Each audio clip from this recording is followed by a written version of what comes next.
여러분들 반갑습니다. 부동산 공시법을 담당하는 목회수입니다. 올해는 여러분들과 같이 이렇게 동영상으로 만나 뵙는 기회가 많아지네요. 그죠? 여러분들도 알다시피 코로나가 우리나라를 갖다가 많이 어렵게 하고 있습니다. 그래도 여러분들하고 저하고 실제 얼굴을 마주보고 있는 것처럼 주고받으면서 공부를 한번 해보도록 합니다. 오늘 어디서부터 공부를 하느냐면 여러분들이 가지고 있는 교재 359페이지입니다. 359페이지 보면 3번에 등기할 사항 이래 나와 있죠. 그죠? 우리가 배우는 법은 부동산 공시법이고 현재 등기 파트를 배우고 있어요. 그럼 등기 파트를 배울 때 이게 등기할 수 있는 것인지 없는 것인지 이거는 무척이나 중요한 겁니다. 여기서는 여러분들이 간단하게 배우고 나중에 가면은 저 뒤에 가면은 각하 사유가 나와요.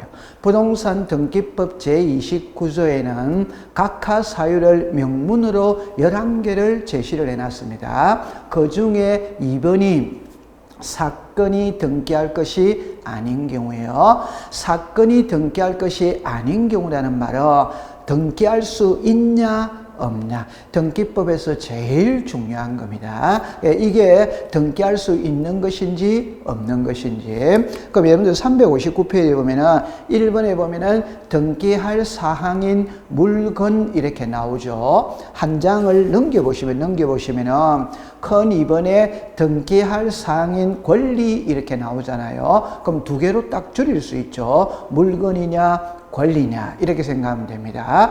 여러분들 우리가 등기법 공부할 때 항상 두 개로 나누는 것을 제가 잘하죠. 그죠? 그럼 여기서 물건과 권리는 사람이냐 부동산이냐 이렇게 생각하면 됩니다. 그럼 사람에게는 권리가 있죠. 그죠? 자, 이거를 정리를 해본다면은 여기에 등기할 사항에 물건, 권리 이렇게 나오죠. 우리가 법학 시간에 물건이라는 말은 동산과 부동산을 이야기하는 겁니다. 동산은 등기를 안 하니까 버리면 되죠. 부동산이죠. 그래서 민법 시간에 부동산은 토지와 그 정착물이에요. 이 정착물은 크게 두 가지로 나눌 수 있다면 하나는 건물이고 하나는 나무입니다.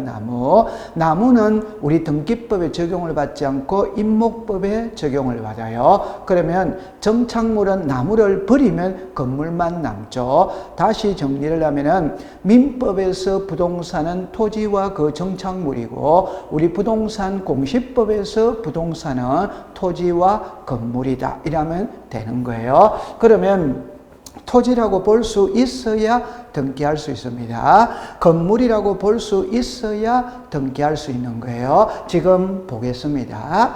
자, 그 다음에 권리 이렇게 나오죠. 그러면 여기서 이제 권리 O, 권리 X 이렇게 나와 있잖아요. 부동산 등기법 제3조에는 등기할 수 있는 권리는 8개를 명시를 해놨어요. 그거는 8개 이외에도 등기할 수 있는 건 많아요. 그 예시를 8개를 들어놨어요. 그게 소유권, 지상권, 지역권, 전세권, 임차권, 저당권, 권리질권, 채권, 담보권. 이거는 등기법 제3조에서 규정해 놓은 내용입니다. 이 이외에도 많아요. 우리가 뭐 환매권이 있다, 여러 가지가 있죠. 그죠? 그 다음에 중요한 거는 등기할 수 있는 게 중요하냐 없는 게 중요하냐 할 때 없는 것을 암기를 하셔야 됩니다. 등기할 수 있는 거는 민법 시간에 수없이 듣게 되는 겁니다. 그러면 등기할 수 없는 권리는 점유권이나 유치권이나 동산질권이나 분묘기지권이나 특수지역권이나 토지통행권, 구분 임차권. 여러분들 구분 지상권은 등기가 되죠. 구분 임차권은 등기가 되지 않습니다. 이런 권리는 있잖아요. 민법에서 조금 배워오다 보면 여러분들 민법에서 저당권이 뭐냐, 특수지역권이 뭐냐, 유치권이 뭐냐, 점유권이 뭐냐, 그걸 민법에서 배워오면 이거는 가볍게 넘어가는 겁니다. 제가 하고 싶은 말은 등기할 수 있는 권리 O는 시험에 출제를 하지 않습니다. 등기 대상을 물을 때 X를 묻는 겁니다. 그래서 점유권이나 유치권이나 동산질권이나 분묘기지권이나 특수지역권이나 토지통행권이나 구분 임차권은 등기할 수 없다. 없다. 그래 두면 되는 거예요. 그럼 여기서 물건과 권리를 안으로 한 번 더 들어가 보겠어요. 그럼 여기서 물건이죠. 그죠? 그래서 동산과 부동산이라고 할 때 토지와 건물입니다. 그죠? 이거는 옛날에는 여기서 시험 문제를 한 문제씩 출제를 했습니다.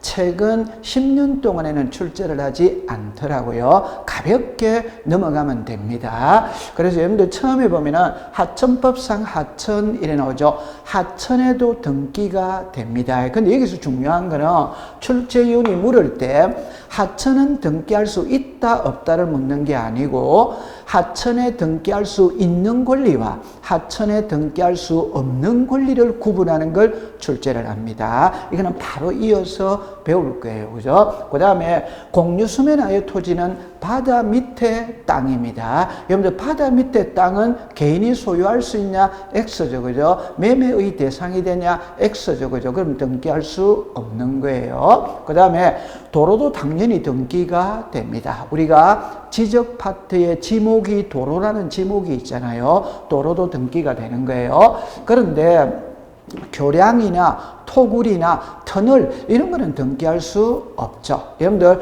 우리가 건물이라고 볼 수 있다면 건물이라고 보기 위해서는 최소한의 비바람은 막아줘야 돼요. 비바람은 막아줘야 된다는 말은 지붕이 있고 기둥이 있어야 됩니다. 다리 이런 거는 지붕 기둥하고 관계가 없죠. 등기 안 되는 겁니다. 그러면 3번에 방조제죠. 여러분들 방조제는 지목이 제방이죠. 그죠? 제방. 우리 지목에 제방이 있죠. 그죠? 당연히 등기가 됩니다. 그런데 오른쪽에 3번에 보면 방조제의 부대시설, 배수, 관문, 수문이 있잖아요. 방조제는 등기가 되는데 수문은 등기할 수 없습니다. 그 수문은 건물이라고 보기가 어려워요. 그 다음에 농업용 고정식 유리 온실이죠. 그죠? 여러분들 과거에 우리나라에는 전부 다 비닐하우스잖아요. 그죠? 그 비닐하우스는 일회용이잖아요. 오래 한 번 쓰면 또 뜯어버리고 다시 또 해가 바뀌면 새로 설치하고 그렇죠. 그런데 농업용 고정식 유리 온실이라는 거는 5년, 10년 이렇게 쓰는 거죠. 등기가 되는 거예요. 비닐하우스나 옥외풀장이나 여러분들 모델하우스 있죠. 모델하우스는 견본주택이잖아요. 매매의 대상이 아니에요. 모델하우스 공개 기간이 끝나면 해체를 해버리죠. 그죠? 매매의 대상이 아닙니다. 등기할 수 없어요. 그 다음에 유류저장 탱크, 사이로, 비각 이런 거 나오죠. 여러분들 사이로 일어날 때 우리가 이런 게 있잖아요. 예를 들어서 우리 레미콘 회사라든지 밀가루 회사 있죠. 이렇게 생긴 거 있죠. 그죠? 요게 사이로입니다. 등기할 수 있습니다. 그런데 비각은 있잖아요. 비석이 이래 있잖아요. 그 여기다가 집을 이렇게 지어 놨잖아요. 이게 비각입니다. 얼마든지 등기할 수 있어요. 그러나 급유 탱크나 주유소의 캐노피. 여러분들 주유소에 가면은 기름 넣는 통이 이렇게 있죠. 그죠? 이 위에 천장 있잖아요. 요게 캐노피입니다. 이거는 등기할 수 없습니다. 그 다음에 조적조 컨테이너 구조 슬레이트 지붕은 등기가 돼요. 그러나 컨테이너는 있잖아요. 정착물이 아니죠. 들었다 놨다 할 수 있기 때문에 정착물이 아니에요. 등기할 수 없어요. 자, 그 다음에 규약상 공용 부분이 있고 구조상 공용 부분이 있죠. 여러분들 규약상 공용 부분 일어날 때 요거는 등기를 하죠. 표제부만 두는 겁니다. 예를 들어라 노인정이나 관리사무소입니다. 여러분들 아파트의 노인정이나 관리사무소는 매매의 대상이 아니죠. 그죠? 그러니까 갑구는 없어요. 갑구가 없다면 을구는 자동으로 없습니다. 그래서 규약상 공용 부분은 등기를 하기는 하지만 표제부만 둔다. 그 다음에 구조상 공용 부분은 아파트 여러분들 현관문을 열고 집 안으로 들어가는 게 전유 부분이잖아요. 아파트 현관문을 열고 밖으로 나오면 복도나 엘리베이터나 계단이 있잖아요. 그게 공용 부분이고 그런 부분을 구조상 공용 부분이라고 이야기를 합니다. 그런 거는 등기가 되지 않습니다. 여러분들 이거는 가볍게 넘어가면 되는 거예요. 그러면 시험에는 이게 나오는 게 아니고 자 여기에 권리가 시험 문제 내는 거예요. 그러면 이 그림을 이해해 두면 있잖아요. 한 문제를 맞출 수 있습니다. 그러면 출발을 어디에서부터 출발하냐 할 때 여기서부터 출발을 합니다. 저는 수업 시간에 무엇을 강조하느냐 하면은 여러분들이 좋아하는 민법은 사법입니다. 사법. 개인 상호 간의 생활관계를 규율하는 법이죠. 그럼 사법을 한마디로 딱 표현하면은 민법을 한마디로 표현하면 법률행위입니다. 법률행위를 한마디로 표현하면 계약이죠. 그죠? 계약. 계약의 가장 대표적인 거는 매매죠. 그러니까 사고 파는 거예요. 그죠? 사고 판다라는 말은 내가 사고 싶지 않으면 안 사면 끝입니다. 팔고 싶지 않으면 안 팔면 끝입니다. 그게 사법이. 그러나 우리가 배우는 부동산 공시법은 공법입니다. 공법. 공법은 개인과 국가와의 관계를 규율하는 법입니다. 내가 하기 싫다고 해서 안 하는 거 아니에요. 예를 들어서 매매를 했다면 60일 이내 소유권 이전 등기해라. 그러면 해야 되는 겁니다. 안 하면 처벌을 받는다. 이렇게 나오는 거예요. 그럼 제가 하고 싶은 말이 뭐냐 이럴 때, 자, 우리는 이렇게 이야기하죠. 여기에 등기부가 있고 대장이 있죠. 그러니까 하나의 부동산이 있다면 이 부동산을 나타내는 장부가 두 개입니다. 하나가 등기부고 하나가 대장이잖아요. 이 등기부에서 우리들에게 공시하고자 하는 것은 두 가지죠. 부동산 표시입니다. 권리 관계입니다. 그 다음에 권리 관계 이르놓으면 소유권이 있고 소유권 뭐가 있냐? 이외가 있죠. 소유권 이외는 다시 용익권이 있고 담보권이 있죠. 그 담보권에 저당권이죠. 그죠? 저당권. 그럼 제가 하고 싶은 말이 뭐냐 이러면은, 자, 이게 두 개잖아요. 이게 두 개잖아요. 이게 두 개잖아요. 그죠? 이게 두 개예요. 맞죠? 그럼 이렇게 두 개로 나누는 것은 내용이 같기 때문에 분류를 하느냐, 다르기 때문에 분류하느냐, 다르기 때문에 분류를 합니다. 쉬운 표현으로 말하면 이게 O며 이거는 X입니다. 이게 O며 이거는 X가 되는 거예요. 그럼 여기도 보세요.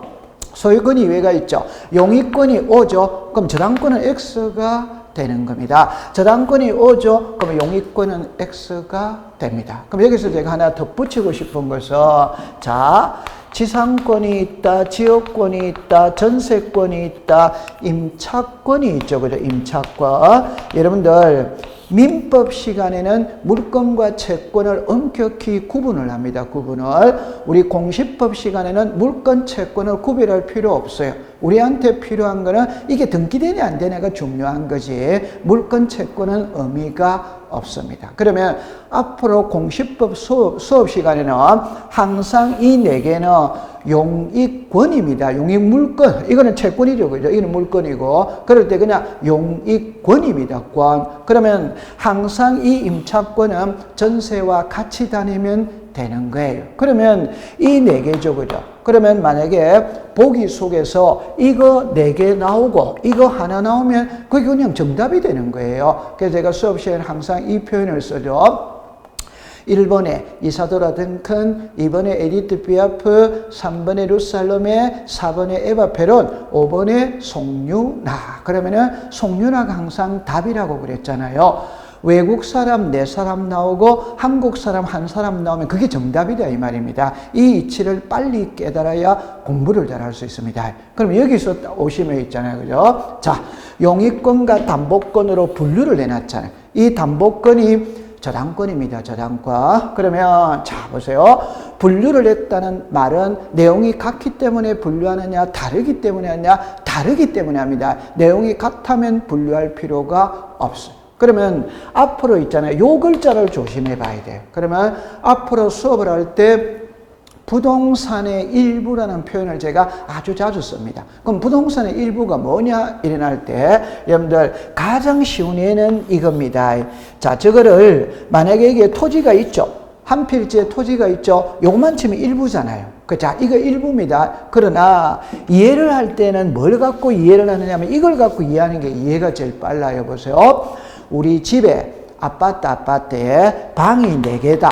맞죠? 그럼 요 방 한 칸 있죠? 요게 부동산의 일부입니다. 일부. 그러면 방 한 칸 전세 줄 수 있냐냐? 있잖아요. 방 한 칸 임대차 줄 수 있냐냐? 있잖아요. 그러면 지상권과 지역권 토지의 일부에 가능하다 이 말. 그러나 방 한 칸 은행에 저당 잡힐 수 있냐냐? 이 말입니다. 여러분들 은행에 담보를 제공하고 돈을 빌릴 때는 우리 집 전체를 담보로 제공하는 것이지 방 한 칸만 담보로 제공하는 건 아니에요. 이 방 한 칸이 부동산 일부입니다. 그러면 방 한 칸에 은행의 저당권은 설정할 수는 없다. 그러나 방 한 칸 전세대조, 임대차 대조, 토지의 일부의 지상권, 지역권 설정할 수 있다. 이렇게 하면 되는 거예요. 자, 그 다음에 여기에 권리의 일부 일어났죠. 그럼 앞으로 수업 시간에 권리의 일부라는 것은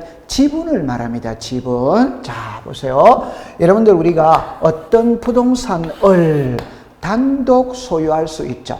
그런데 공동 소유할 수 있잖아요. 여러분들 가장 멀리서 답 찾지 말고 가까이에서 요즘 결혼하는 신혼부부들 있죠. 명의를 전부 다 부부가 공동 명의로 등기를 하잖아요. 공동 명의로 등기를 하면은 2분의 1에 2분의 1 혹은 3분의 2에 3분의 1 이렇게 지분이 있잖아요. 그 지분을 권리의 일부라고 이야기를 합니다. 그러면 지분에는 용익권을 설정할 수가 없어요. 자, 여러분들 용익권이라는 것은 부동산을 사용 수익하는 권리가 용익권입니다. 용익권. 지분을 사용 수익하는 권리가 아니에요. 여러분들 집을 전세 들어가잖아요. 방 한 칸을 전세 들어가잖아요. 그게 부동산을 사용 수익하는 권리가 용익권입니다. 지분을 사용 수익하는 권리가 아니에요. 그러나 지분에 저당권은 설정해 줄 수 있어요. 그래서 여러분들이 만약에 이 부동산을 남편하고 아내가 2분의 1씩 2분의 1씩 지분을 갖고 있다. 이때 이 2분의 1의 지분을 은행에 저당 잡히고 돈비를 쓸 수 있냐? 이거는 허용을 해주는 겁니다. 그래서 앞으로 수업을 할 때 이 두 개는 뜻이 다르다, 이래 반대다 이렇게 생각하면 돼요.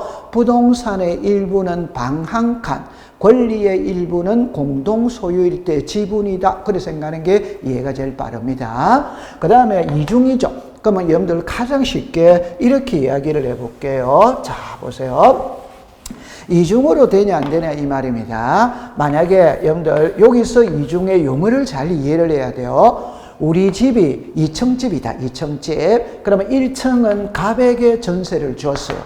2층은 을에게 전세를 줬어요. 이거는 이중 아닙니다. 따로따로 준 겁니다. 그러면 여기서 이중이라는 말은 뭐냐 이러면 2층을 을에게 전세를 줬어요. 이걸 병에게 또 전세 줄 수 있냐? 이게 이중입니다. 그래서 이중의 용익권은 안 됩니다. 전세 준 집을 다시 전세 줄 수 있냐? 임대차 준 집을 다시 임대차 줄 수 있냐? 그거는 허용되지 않습니다. 그런데 저당권은 된다 이 말입니다. 여러분들 우리 집이 있잖아요. 만약에 10억이다. 그러면 국민은행에 1억, 신한은행에 1억, 하나은행에 1억 돈을 빌릴 수 있잖아요. 여러 개의 저당권을 설정할 수 있어요. 그렇게 기억해 주세요. 그 다음에 하천에 되냐 안 되냐 이 말이죠. 하천에는 용익권을 설정해 주지 않습니다. 여러분들 하천은 강입니다. 강은 공공의 성격이 강한 거예요. 공공의 성격이 강한데 어느 1인에게 사용할 권리를 주느냐 그거는 허용해 주지 않습니다. 만약에 1인에게 하천을 사용 수익할 권리를 주면 모래 자갈 다 퍼가는 거예요. 그래서 하천에는 용익권을 설정해 주지 않습니다. 그러나 하천에 저당권은 설정해 줍니다. 하천도 개인이 소유할 수 있고 매매가 됩니다. 저당권도 설정할 수 있어요. 그러면 이걸 안으로 들어가는 거는 내공이 쌓이면 저절로 되게 되어 있습니다. 저절로 되어 있으니까 오늘 여기서 키는 공시법 시간에는 용익권과 저당권 두 개로 분류를 하더라. 어느 하나가 O면 어느 하나가 X다. 이것만 알고 가면은 되는 겁니다. 그러면 공부가 아주 수월하게 진행이 되는 거예요. 그렇게 기억을 해주세요. 자, 그 다음에 여러분들이 이제 가지고 있는 책의 361페이지를 한번 볼게요.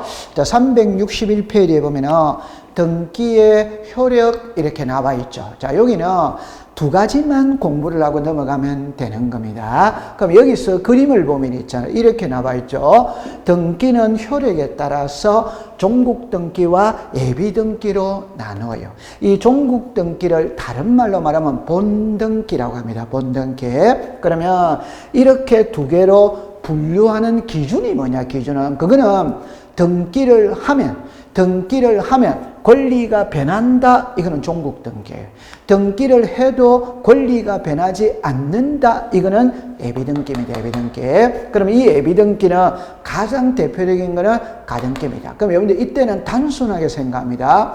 앞으로 공시법 시간에 수많은 등기의 종류를 접하게 돼요. 그럴 때 가등기를 제외한, 물론 예외도 있습니다. 가등기를 제외한 나머지 등기는 전부 다 종국 등기다. 이래 공부하는 게 좋아요. 예외는 물론 있습니다. 일단 가등기를 제외한 나머지 등기는 전부 다 종국 등기다. 이래 생각하면 돼.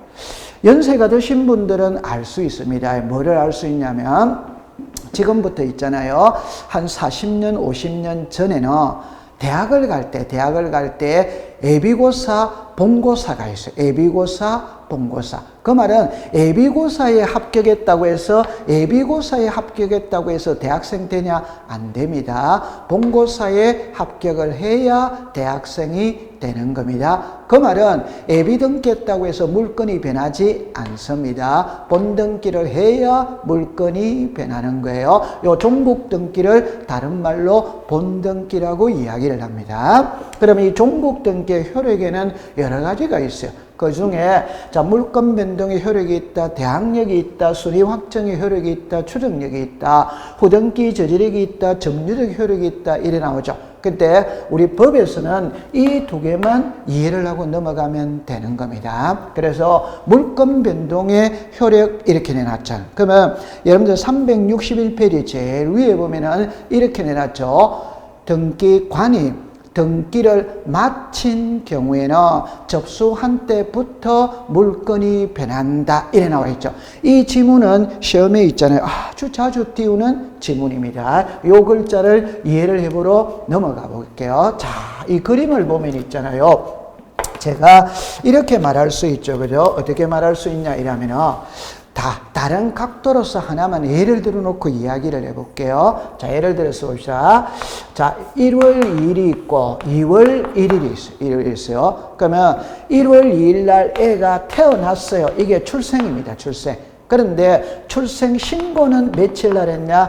2월 1일 날인 거예요. 2월 1일. 자, 그러면 1월 2일 날 결혼식을 올렸어요. 결혼식을 올렸어요. 그런데 혼인신고 있죠? 이거는 2월 1일 날 했다. 자, 그럼 원점으로 돌아갑니다. 아기가 1월 2일 날 태어났거든요. 출생신고는 2월 1일 날 했습니다. 그러면 이 아기는 언제부터 사람이냐 이 말이에요. 언제부터 사람? 그럼 당연히 1월 2일 태어나면 그건 사람이죠. 사람. 출생신고 안 해도 사람이에요. 이해했죠? 자, 그럼 두 번째. 1월 2일 날 결혼을 했어요. 결혼했는데 혼인신고는 언제 했냐? 2월 1일에 했다 이 말입니다. 그러면 법률적으로 부부가 되는 거는 혼인신고를 해야 법률적으로 부부가 됩니다. 그럼 요거를 조금 더 확대시키면 등기를 해야 물건이 변하느냐, 등기를 안 해도 물건이 변하느냐 이 말이에요. 그럼 여러분들 이 그림을 보면 있잖아요.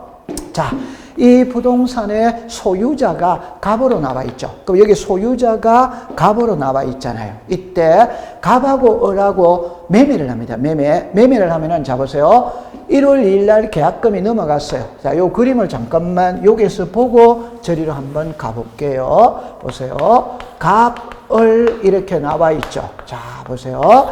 이 부동산의 소유자가 갑입니다. 갑. 그러면 갑하고 을하고 매매를 합니다. 매매. 자, 을이 매수인입니다. 계약금 넘어갔어요. 그럼 소유자가 누구냐? 갑입니다.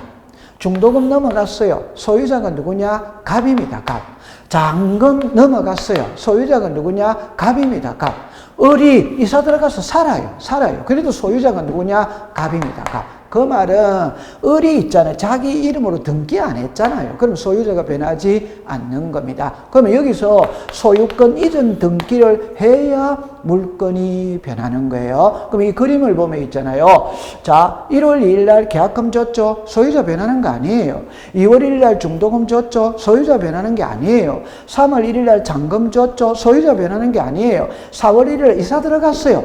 이사 들어가서 살아. 그래도 소유자는 변하지 않습니다. 그러면 소유자는 언제 변하느냐? 등기해야 이렇게 갑액에서 을로 소유권 이전 등기를 했을 때 소유권이 변하는 겁니다. 그러면 우리는 원칙은 있잖아요. 원칙은 항상 법률 행위로 인한 물건의 득실 변경, 등기하여야 그 효력이 생긴다. 이렇게 나와요. 그래서 등기해야 물건이 변하는 겁니다. 자, 요거를 조금 더 확대를 한번 시켜본다면은, 자, 이렇게 볼게요. 여기에 민법 제 186조 이렇게 내놨죠. 자, 우리가 배우는 법은 부동산 공시법입니다. 다른 표현으로 말하면 부동산 등기법입니다. 이 부동산 등기법의 모법이 뭐냐? 어머니법이 뭐냐? 그건 민법입니다. 우리 등기법은 민법에서 갈라져 나온 거예요. 됐죠? 그러면 우리 등기법을 공부할 때는 모법인 민법을 가져와서 공부를 합니다. 가져올 때 민법의 조문 수백 개 중에 가지고 오는 거는 2개밖에 안 가지고 와요. 그게 186과 187입니다. 그래서 186은 한마디로 딱 표현하면 등기해야 물건이 변한다. 187은 등기하지 않아도 물건이 변한다. 그게요, 그죠? 그럼 여기서 원칙은 항상 186조입니다. 그러면 여기서 시험은 이 위를 갖고 시험에 내는 게 아니고 이 1번을 갖고 시험에 내는 거예요. 왜냐? 이거는 민법이고 이거는 등기법인 겁니다. 그럼 이 글자를 보면 이래 놨죠. 등기관이 등기를 마친 경우는 접수한 때부터 물건이 변한다. 요게 키. 그럼 밑에 글을 잠깐 한번 봐볼까요? 등기는 접수한 때부터 물건이 변한다. 이거는 X죠, 그죠? 뭐가 빠졌냐? 등기를 마친 경우라는 글자가 빠졌기 때문에. 그럼 요거를 그림으로 여러분들이 잠깐 본다면은 이렇게 볼게요. 자, 보세요. 이 부동산의 소유자가 갑입니다. 갑하고 을하고 매매합니다. 매매하니까 소유권 이전 등기를 신청합니다. 신청은 몇 시에 했느냐? 10시에 했다 이 말. 그러면 10시에 신청을 했다는 말은 여러분들 신청을 했다는 말은 접수가 되었다는 말입니다. 다시 해볼게요. 신청하고 접수는 똑같은 말입니다. 그런데 누구의 입장에서 보느냐가 달라지는 겁니다.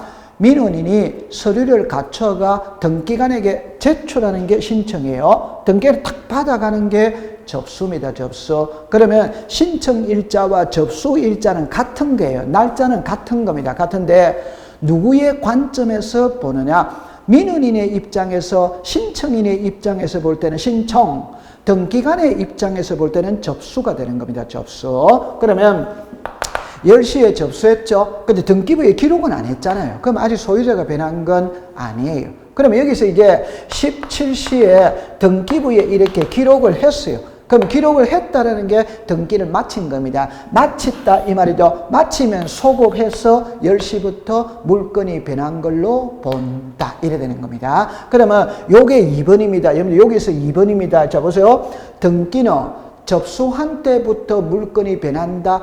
X입니다. X.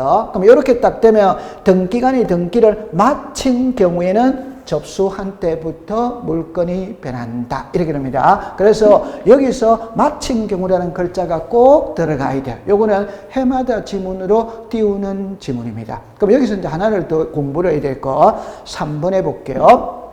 여기에 접수한 때라는 말이 나오죠. 이게 풀이를 하면 등기는 전산정보 처리 조직에 저장된 때 접수된 것으로 본다. 이 표현은 과거에 우리나라는 등기부가 종이로 되어 있잖아요. 그러면 민원인이 서류를 이렇게 제출을 하면 등기관이 그걸 받아가죠. 받아가가 종이에다가 접수장이라는 종이에다가 글자를 써야 접수된 거예요. 근데 오늘날에 와서는 컴퓨터 전산화되어 있잖아요. 그러니까 컴퓨터 기계에 입력이 되는 게 전산정보 처리력에 저장된 때입니다. 그러면 다시 이야기하면 접수한 때라는 말이 전산정보 처리력에 저장된 때예요. 그러면 이제 결론으로 4번으로 딱 가볼게요. 등기관이 등기를 마친 경우에는 전산정보 처리조력에 저장된 때부터 효력이 발생한다. 고로 1번하고 4번은 같은 말입니다. 같은 말. 그래서 접수한 때를 풀어헤친 말이 전산정보 처리조력에 저장된 때부터 이렇게 되는 겁니다. 그래서 요거는 지문으로 띄웁니다. 그렇게 기억하고 있었어요. 이게 물권 변동의 효력입니다. 자, 그 다음에 이제 여러분들 교과서 361페이지에 가면은 자, 거기에 자, 갈로 열고 1번의 물권 변동 효력은 설명했죠. 그럼 4번을 보세요. 자, 이게 법조문이거든. 순위 확정의 효력 이렇게 나오잖아요. 그래가 첫 번째 주등기가 있고 부기등기가 있고 가등기가 있고 대지권 등기가 있죠. 그럴 때 오늘은 주등기, 부기등기를 먼저 배우는 겁니다. 그럼 여러분들 일단 이 낱말 뜻을 먼저 알아야 돼요. 자, 우리가 주등기, 부기등기 이래 놓을 때, 자, 보세요. 등기는 형식에 따라서 두 가지로 분류를 해요. 하나는 주등기입니다. 주등기. 하나는 부기등기예요. 부기등기. 자, 그렇죠. 요 주 있죠. 주. 자, 그 다음에 부기 있죠. 부기. 요게 종입니다. 종. 여러분들 민법을 공부하다 보면 유인성, 무인성 이렇게 나오죠. 그러니까 민법에서 유인성, 무인성을 이해를 못하면 법을 이해를 못하는 겁니다. 그러면 주종의 관계 있잖아요. 그죠? 항상 종은 주를 따라가는 거예요. 그래서 여러분들 주등기와 부기등기는 주종의 관계에 있는 겁니다. 그럼 다른 표현을 해보면 이렇게 놨죠. 이 주등기를 다른 말로 말할 때는 독립등기라고 부릅니다. 이 말은 등기할 때마다 독립적인 번호 주면서 하는 등기가 주등기다 이 말. 그러니까 여러분들 너무 쉬운 거예요. 여러분들 1, 2, 3, 4. 자, 요리로 잠깐 와볼게요. 여기에 보면 있잖아요. 등기를 할 때 1번 이렇게가 전세가 들어왔죠. 2번 이렇게가 저당권이 들어왔죠. 3번 이렇게가 저당권이 들어왔죠. 그러니까 등기할 때마다 독립적인 이렇게 번호 주면서 하는 등기, 이게 1, 2, 3, 4로 가는 등기가 주등기다. 주등기. 그러면 여러분들 이런 게 있을 수 있죠. 1의 1, 1의 2, 1의 3 이래 갈 수도 있잖아요. 그죠? 요렇게 하는 등기를 부기등기다 이렇게 부르는 거예요. 그럼 여기서 설명을 다시 이야기해 보면 1이 주등기입니다. 그러면 1의 1 이래 나와 있죠. 그럼 요게 주등기예요. 주등기. 그럼 요 번호 있죠. 요 번호를 부기 번호라고 부르는 겁니다. 그 다음에 요 전체 있죠. 요걸 부기등기라고 부르는 겁니다. 그러면 1의 2가 될 수도 있고 1의 3이 될 수도 있잖아요. 요게 주등기다 이 말입니다. 그러면 여기에 부기번호다 이 말입니다. 그럼 이게 부기등기. 그러면 한 개의 주등기에 부기등기가 3개가 들어오잖아요. 그러니까 주는 한 명인데 종은 여러 명이 될 수마다 있다. 이렇게 갑니다. 이거는 아주 중요한 거예요. 공시법 시간에 주등기, 부기등기를 모르면 한 문제를 그냥 놓치는 겁니다. 다른 거를 이해할 때도 어려워요. 그래서 부기등기가 왜 그렇게 되는지는 다음 시간에 구체적으로 아주 상세하게 배우게 됩니다. 그냥 여기에서는 1, 2, 3, 4로 가는 거는 주등기라고 부르고 1의 1, 1의 2 이렇게 가는 것은 부기등기라고 부른다. 조금 더 한 번만 더 확대를 해보면 번호를 잠깐 해볼까요? 1이라면 이건 주등기예요. 그러면 1의 1이라면 부기등기다 이 말. 그러면 1의 1 이래 나오죠. 그럼 이게 부기등기죠. 부기등기에 부기등기. 그러면 이렇게 또 계속 나가는 겁니다. 가지를 붙여서 계속 나아가는 거예요. 풀이해보면 주등기, 부기등기, 부기등기에 부기등기, 부기등기에 부기등기에 부기등기 이렇게 계속 가지치기해서 나아가면 되는 겁니다. 그러면 여러분들 제가 여기서는 뭐를 알아야 되느냐 할 때 주등기와 부기등기는 주종의 관계에 있습니다. 종은 주를 따라간다 이 말이에요. 그럼 그거를 알고 안으로 들어가 볼게요. 그러면 361페이지에 보면은 이렇게 나왔죠. 주등기를 보세요. 등기의 순서는 등기 기록 중. 자, 밑줄을 긋습니다. 같은 구에서 한 등기의 상호간에는, 자, 밑줄을 긋습니다. 순위번호. 자, 옆으로 갑니다. 다른 구, 밑줄을 긋어요. 다른 구. 한 등기의 상호간에는, 자, 밑줄을 긋습니다. 접수번호. 이렇게는. 조금 있다가 우리는 등기법의 등기부를 배우게 될 거예요. 자, 요거를 제가 잠깐만 풀이를 해놓고 넘어가 볼게요. 자, 보세요. 이렇게 이야기를 합니다. 하나의 부동산이 있다면 이 부동산을 나타내는 장부가 두 개라고 그랬죠. 하나가 등기부입니다. 하나가 지적공부입니다. 이 등기부에서 우리들에게 공시하고자 하는 것은 두 개라고 그랬죠. 하나가 부동산 표시와 권리 관계입니다. 여기에서 소유권이 나오고 소유권 이외가 나와요. 자, 그럼 여기서 등기부가 나오죠. 등기부. 여러분들 보세요. 이게 등기부입니다. 그럼 이 등기부를 세 부분으로 나눕니다. 세 부분으로. 이게 하나, 둘, 셋. 여러분들 사람의 몸을 두 개로 나누면 상체, 하체잖아요. 우리가 지리 시간에 우리나라 지도를 두고 북부지방, 중부지방, 남부지방 이렇게 나누잖아요. 등기부도 세 부분으로 나누어요. 나눌 때 제일 위를 부를 때 표제부라고 부릅니다. 여러분들 제일 위라는 거는 처음이잖아요. 우리가 책 있죠, 책. 책의 처음을 표지라고 부르지. 표지. 그러니까 여기는 표제부. 두 번째를 여러분들이 갑구라고 불러요. 세 번째를 얼구라고 불러요. 여러분들 이거는 의미는 그냥 이렇게 하세요. 갑을병정. 여러분들 우리나라에서는 있잖아요. A, B, C, D, 가나다라, 기억니은 뒷글 이렇게 나오죠. 그러면 가장 하는 게 법을 공부하신 분들은 주로 갑을병정을 쓰는 겁니다. 그래서 갑, 구, 얼, 구. 이 구라는 거는 구분한다 이 말입니다. 이거 아무런 의미 없어요. 그냥 1, 2라고 불러도 되는데, 예를 들어서 뭐 AB라고 불러도 되는데, 기억니은이라고 불러도 되는데, 여기에서는 갑을이라고 부릅니다. 그러면 갑을병정 이렇게 되겠죠. 그죠? 그럼 요 세 부분으로 나누는 거예요. 그러면 등기부에는 부동산 표시와 권리관계잖아요. 그럼 여기를 표제부에다가 기록을 한다 이 말이에요. 그러면 소유권 있죠. 이거는 갑구에다가 기록한다. 소유권 이외에 있죠. 이거는 얼구에다. 이 말은 등기부를 볼 때 이 부동산의 부동산 표시를 알고 싶으면 표제부를 봐라 이 말입니다. 소유자를 알고 싶으면 갑구를 봐라 이 말입니다. 이 부동산의 전세권이나 저당권이 설정된 걸 알고 싶으면 얼구를 봐라 이 말이에요. 그럼 요까지가 딱 되어지면 이제 어떻게 들어가느냐 이러면은, 자, 보세요. 여기에 글자가 이렇게 돼 있죠. 같은 구라고 돼 있잖아요. 같은 구. 다른 구라고 돼 있잖아요. 그럼 저 보세요. 여기에 보면 갑구. 요거는 요렇게 보면은 갑구, 구가 같잖아요. 구가. 그럼 다시 해볼게요. 얼구. 이렇게 보면 구가 같잖아요. 그럴 때 보세요.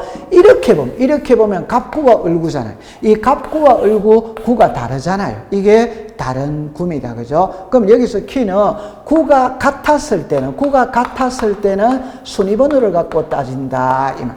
그런데 이렇게 구가 달랐을 때는 접수번호 갖고 따진다. 이 말. 그럼 여기서 우리가 이제 알아야 될 거는 순위번호가 뭐지, 접수번호가 뭐지, 이렇게 가는 거예요. 그럼 여러분들 여기 등기부를 딱 보세요. 등기부를 딱 보면은 여기에 글자가 순위번호 이렇게 남아있죠. 자, 요거를 제가 잠깐만 한번 보겠어요. 요거를 보고 공부를 해볼게요. 보세요.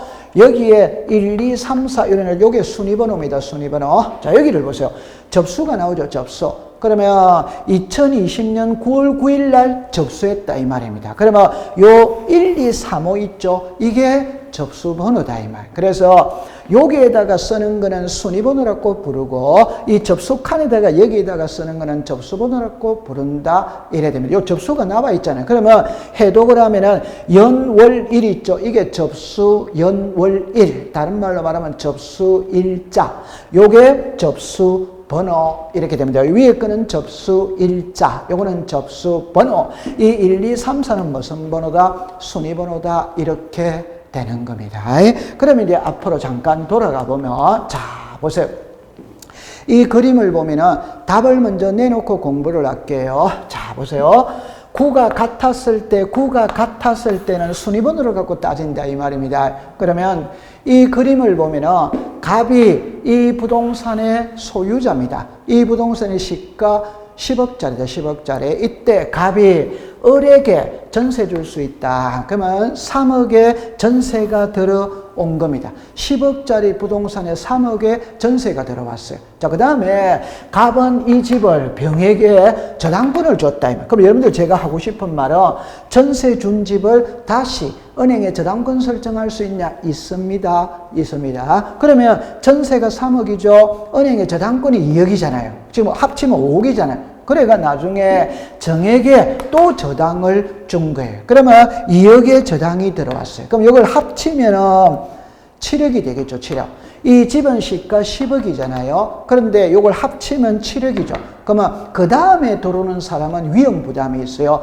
만에 하나 저 집이 잘못돼가 경매 들어갈 수 있잖아요. 그럼 배당을 받아야 될 거 아니에요. 그럼 위험 부담이 있어요. 그럼 여기까지 들어봤다고 봅시다. 자, 그러면 여기서 이제 만약에 갑이라는 사람이 돈을 못 갚았다. 그럼 이 집에 경매 들어갑니다, 경매. 그럼 경매가 들어갔다면 만약에 6억에 낙찰이 됐다. 그럼 배당을 받아야 될 거 아니에요, 배당을. 그거는 여러분들이 당연히 이 순서에 따라 배당을 받잖아요. 요게 등기한 순서잖아요. 그러니까 전세권자가 먼저 1번이잖아요. 그러니까 3억을 먼저 가지고 갑니다. 그 다음에 저당권자 2번이죠. 2억을 먼저 가지고 가는 거예요. 그러면 3번의 저당권은 채권액은 2억이잖아요. 그럼 남은 거는 1억밖에 안 남았잖아요. 그럼 이 사람은 1억만 가지고 가는 겁니다. 그럼 이 말을 다시 말하면 전세는 을구에 있죠. 저당도 을구에 있죠. 저당도 을구에 있죠. 그러니까 을구의 등기가 3개입니다. 이 3개는 같은 을구에 있습니다. 그럼 나중에 분쟁이 발생하면 이 순서에 따라 배당을 받는다. 이걸 문자로 말하면 이렇게 말합니다. 같은 구에서는 순위번호를 가지고 따진다. 그렇게 하면 되는 거예요.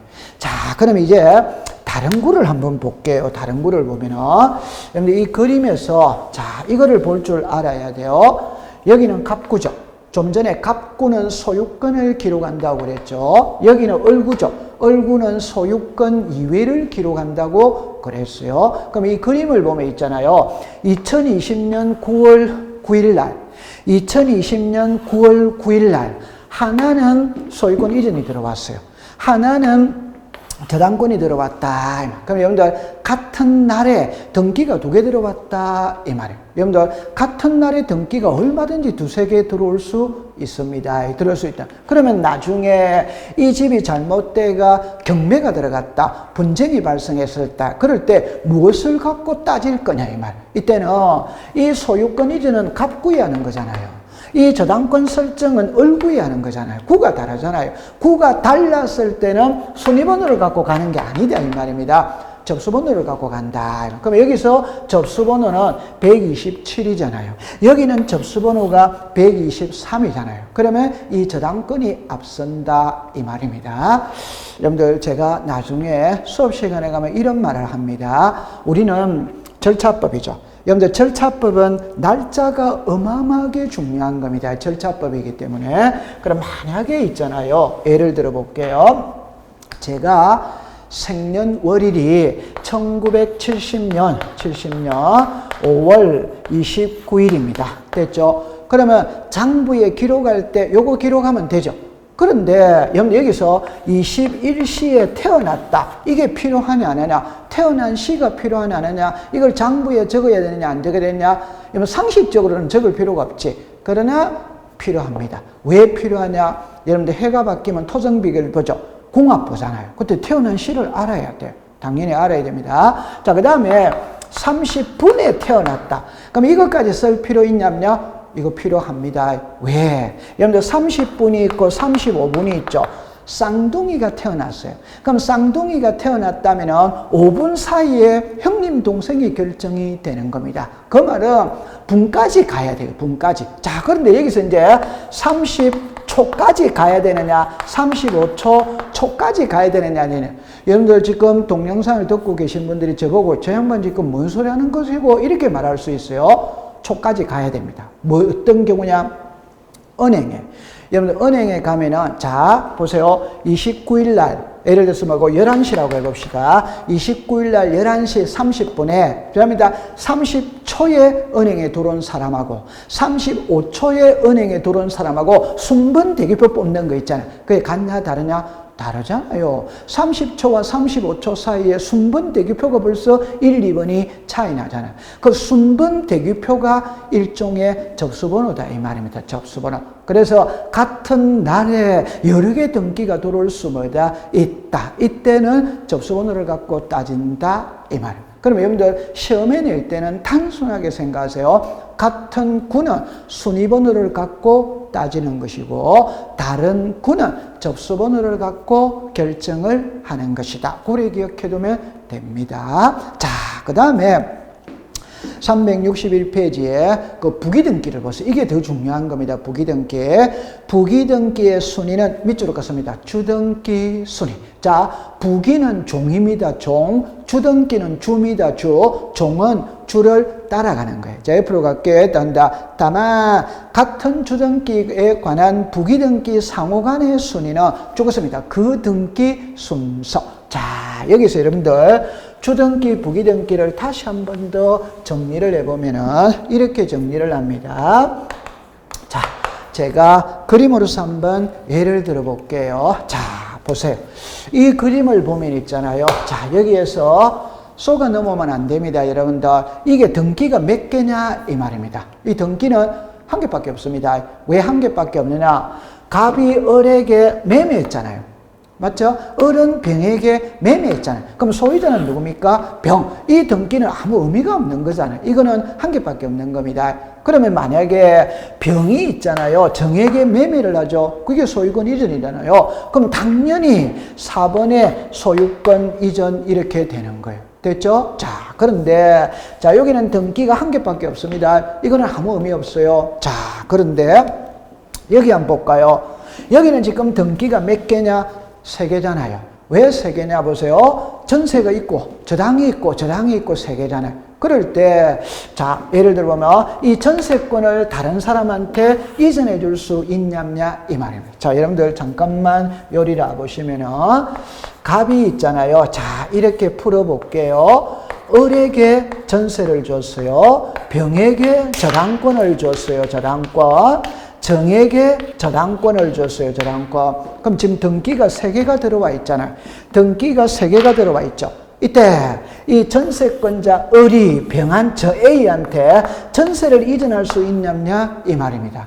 병이 저당권을 이전할 수 있냐냐 이 말입니다. 정이 저당권을 이전할 수 있냐냐 이 말. 당연히 이전할 수 있어요. 모든 권리는 이전이 됩니다. 그러면 이 A가 을의 전세권을 이전하죠. 이전하면은 A는 을의 전세를 가지고 가야 될 거 아니야. 가지고. 그럼 가지고 간다는 말이 보세요. 이거는 1번이죠. 그대로 가지고 가는 거예요. 가지고 간다는 게 1의 1 이렇게 되는 거다 이 말. 됐죠, 그죠? 그러면 이게 의미하는 게 뭐냐 이러면은 이 1번이 이 1번이다 이 말. 이 말은 이 등기는 비록 첫 번째, 두 번째, 세 번째, 네 번째 있지만 이 순서와 같다는 의미입니다. 같다는 의미입니다. 이걸 우리가 이랍니다.